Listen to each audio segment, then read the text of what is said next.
आपको इस वक्त की बड़ी खबर पहले लेकिन बता देते हैं। जो इस वक्त की बड़ी खबर है वो ये कि तनाव के बीच सेना के टकराव का खतरा बना हुआ है एलएसी पर, क्योंकि चीन अपनी सेना को पीछे हटाने के लिए तैयार नहीं है। भारत की तैयारी भी चीन के साथ साथ उसी तरह की है और सेना यहां नहीं भेजेंगे और सैनिकों को यहां नहीं भेजेंगे, लेकिन जो मौजूदगी है अभी वो भी काफी ज्यादा है। इस वजह से एलएसी पर इस तनाव के बीच टकराव का खतरा लगातार बना हुआ है। दोनों देश अपनी अपनी तैयारी नहीं रोकेंगे, ऐसा कहना है ग्लोबल टाइम्स का। यानी चीन भी अपनी तैयारी नहीं रोक रहा है, भारत भी अपनी तैयारी नहीं रोक रहा है, तनाव बना हुआ है। ग्लोबल टाइम्स का यह कहना है सहमति के बावजूद भारत की सेना अलर्ट पर है। ग्लोबल टाइम्स ने कहा है नवंबर के पहले हफ्ते तक जो वक्त है वो बहुत संवेदनशील है, उस पर नजर रखने की जरूरत रहेगी कि नवंबर के पहले हफ्ते तक हालात किस तरह के रहते हैं चीन और भारत के बीच, क्योंकि एलएसी पर जिस तरह का जमावड़ा दोनों तरफ से है, भारत की तरफ से भी और चीन की तरफ से भी, ऐसे में जब दोनों सेनाएं आमने सामने हैं तो तनाव बहुत ज्यादा बना हुआ है। इस बीच आपको यह भी बता दें कि चीन की सेना अभी भी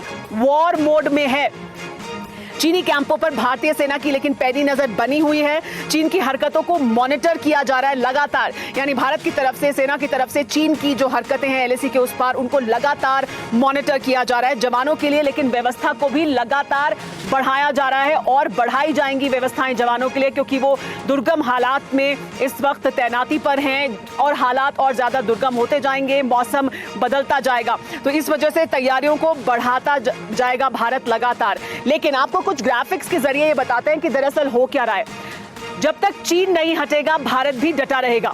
अगर चीन नहीं हटता है तो भारत भी उसी तरह से डटा रहेगा जैसा इस समय है, जो भारत की इस समय पोजीशन है, जिस तरह की तैयारी भारत की इस समय है।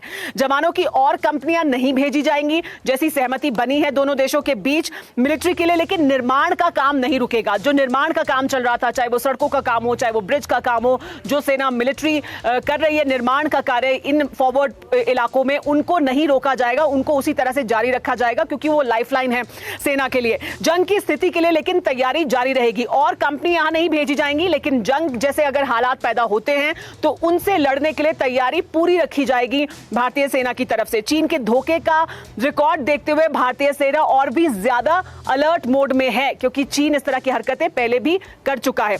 इसके अलावा आपको यह भी बता दें कि नवंबर के पहले हफ्ते तक पीएलए को लगातार मॉनिटर किया जाएगा। बर्फबारी में चीनी सैनिकों को क्योंकि ज्यादा मुश्किल होगी, ऐसा अंदाजा भी लगाया जा रहा है। इसके अलावा बर्फबारी न होने तक चीनी घुसपैठ का ज्यादा खतरा है, क्योंकि जब तक बर्फबारी नहीं हुई है तब तक घुसपैठ की ज्यादा संभावना है, तो और ज्यादा मॉनिटरिंग होगी नवंबर के पहले हफ्ते तक। बर्फबारी होने के बाद वो संभावनाएं धीरे धीरे कम होंगी कि घुसपैठ की जाए चीन की तरफ से। बातचीत के बीच चीनी घुसपैठ की कोशिश कर सकते हैं, ऐसी संभावना है, ऐसी आशंका है। एलएसी के पास ऊंची चोटियों पर चीनी सेना की नजर है, क्योंकि वो चाहते हैं कि उनको भी कुछ ऊंची चोटियां हासिल हो, रणनीतिक तौर पर अहम जगहों पर चीन भी आकर बैठ जाए। हमारे साथ मेहमान सभी बने हुए हैं। सबसे पहले लेकिन मैं बात करूंगी हमारे साथ मौजूद सुमित चौधरी से। सुमित, बीआरओ ने 43 नए ब्रिज बनाए हैं, किस तरह से ये मजबूत करते हैं सेना को, फॉरवर्ड पोस्ट पर आगे मदद करते हैं सेना को, उसके बाद इसी पर मैं बात करूंगी मेहमानों से भी। जी सुमित। देखिए सुमेरा, सबसे इंपॉर्टेंट है कि इसके अंदर जो मैक्सिमम ब्रिज है वो है नॉर्दर्न बॉर्डर्स पे। नॉर्दर्न बॉर्डर्स को लगातार मजबूत करने के लिए, उनको कनेक्ट करने के लिए ये काम पिछले कई दिनों से जारी था। और आपको याद होगा कि स्ट्रैटेजिक रोड थी करीबन 73 के करीब, और उसके अलावा जो ब्रिजेस थे, ये छोटे छोटे ब्रिजेस ना सिर्फ हमारी कनेक्टिविटी के लिए जरूरत है, बल्कि इनसे हमारी साल भर रसा जा सके। आपको याद होगा कि अटल टनल भी इसी साल में भी प्रधानमंत्री मोदी इनॉग्रेट करने वाले हैं, उसको शुरू करने वाले हैं, वो एक बड़ा मेजर बूस्ट होगा।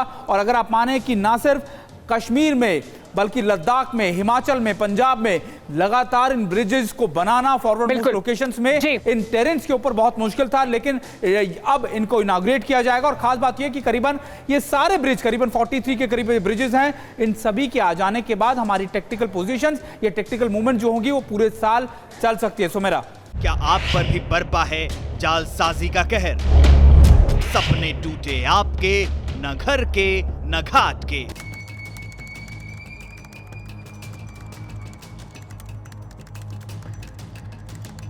देखिए लूट घर हर रात 9:30 बजे। फिक्र आपकी,